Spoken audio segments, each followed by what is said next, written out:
good afternoon, good evening all. It's Bear here. And I'd like to welcome you to my YouTube channel, aboxwithnolid. A channel I'm creating not just to bring the awareness and understanding around the lived reality of trauma, but I want to delve into its inner workings and its understanding in a real world context to help you guys understand what is going on within you and around you to better help you create the support that you need to heal. Now, in this video, I've mentioned this aspect of trauma response in several other videos, but I want to go into a bit more specific detail in one area. And that is how one of the main pathways in the long term trauma takes from us, takes from our life, our future, and what it is we try to build, and the why, which is one of the main reasons I'm creating this channel, is to help through years of all the interactions I've had with many, many people around many areas of trauma, how it plays out long term. So much focus is just put on triggers and protection states and survival states. There's a whole lot more to it. There's a whole ecology that we live through what we've experienced with trauma.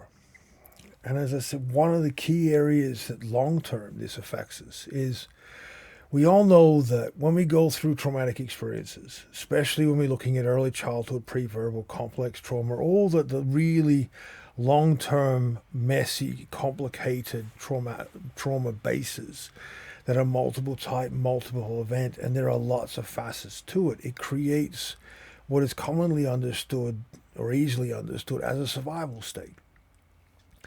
We develop a state within our neurophysiological being, our whole personage, a way of thinking and feeling, responding, interpreting, and perceiving everything around us that it keeps us as safe as we can. It gives us that level of control, that ability to at least try to get that breath of air to work out what is happening and what we're going to do.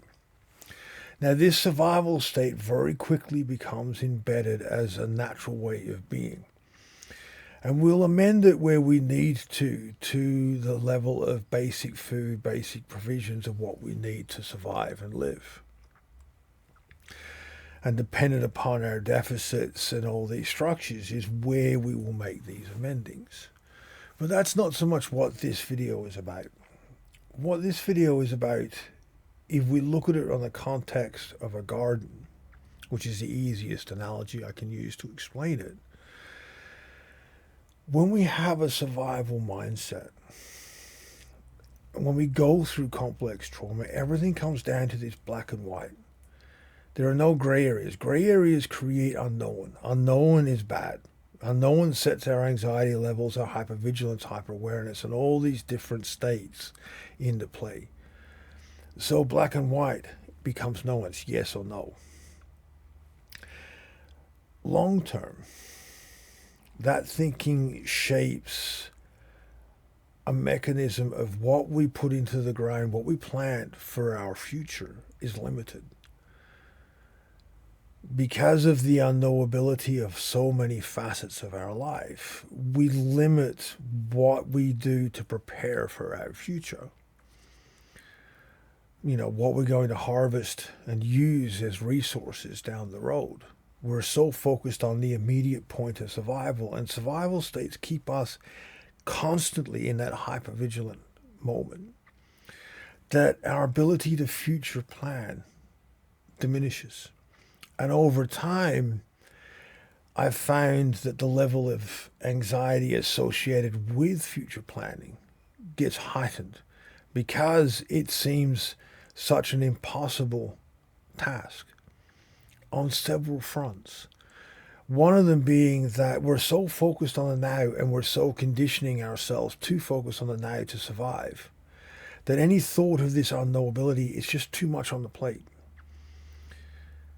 And that plate, we hope at some point may be emptied a little bit to bring a bit more future stuff in. But in reality, it never does. And the other component is that unknowability. When we go through significant trauma, a large part, or the part of who we are associated with that time frame gets stuck at that point in time and doesn't progress. So we again have we have a more limited ability or personage of who we are to create what we need to plan for the future, this future planning. This, what are we going to plant the seeds in our garden to grow for our future resource? The difficulty is that all of this is perfectly normal and natural when you're looking at trauma and how it affects. And when you look at pre-verbal and early childhood, it is remarkably common in the socioeconomic difficulties those that have gone through early childhood trauma have and create for themselves, because it affects education, your ability to learn and retain and make new memories and so forth around what you are learning, because of that hyper arousal state, because of that survival state.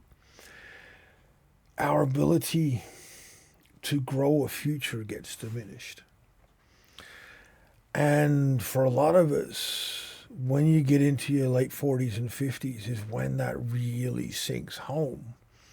And the resources you have and the ability you have is so limited and so restricted.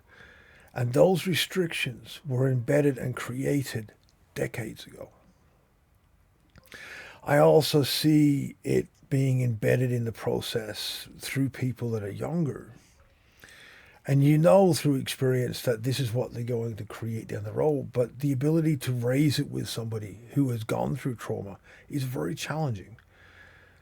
So in the therapeutic sense, it is very rarely touched on in any meaningful depth, purely because there are so many unknowns. There is no way you can really create a future for somebody else. So it is something that slips by. And this survival state that we've embedded cyclically reinforces the need for it to be there. And we hit a point in time where, because we haven't created any future resource, we don't have any. Because of the cost of attachment trauma and everything else, we don't have more resources coming in because we're more and more isolated. And we hit this point where we have nothing and we have no ability to move forward by ourselves. And it's a devastating place to be. And it's a place trauma survivors will end up unless intervened. And it's a point where there's the reasons why trauma has such a high suicidality rate. It is one of those points that create that perception or that act.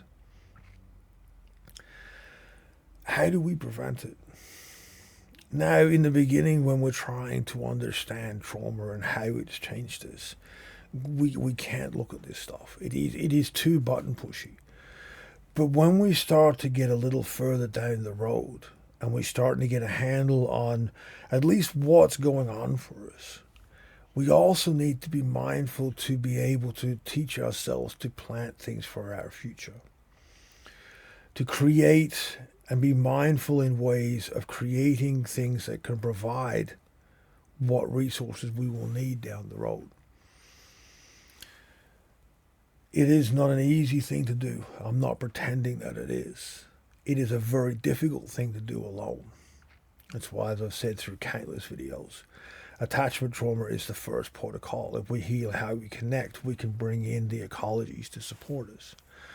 But as we work on those parts, we also need to work on the parts of bringing in the resources we're going to need further down the road. And it's starting to think about, in your own particular circumstance, what kind of things are you going to look for? What kind of things are you going to need? What's your goal to achieve? Not just in your immediate survival, but 5 years from now or 10 years from now. And they're not rules, they're just guides. But we need to start to think about what we can do to create those resources. down the road. As I said in the beginning of this video, this is a very difficult one because there is so much that is unknown. And it goes against everything that our core survival state tells us we need. But it is definitely something we need to be mindful of. So as always, I love you guys' comments and feedbacks. Please be mindful, please be safe, please be respectful. And I'll see you all next time.